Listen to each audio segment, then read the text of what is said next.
Today I'm going to be reviewing Granicell 8 battery AA charger. You can also charge AAAs in here, but this one comes with 8 AA batteries here. I'd like to thank Granicell for sending this to me to review. It's just a plastic casing here, but that's all you need. This gets 4.5 stars, which I really like. 926 reviews, and last month 500 plus of these were sold in October 2025. It's a really good deal now for Black Friday.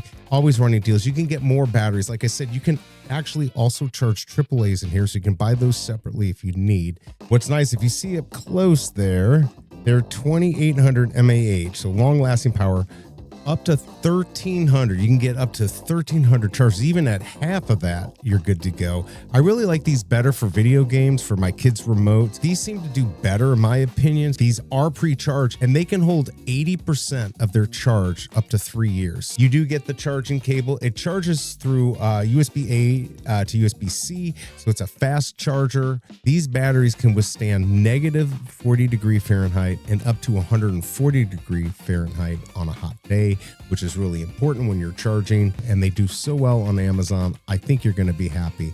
I hope this review helps, and I'll see you next time.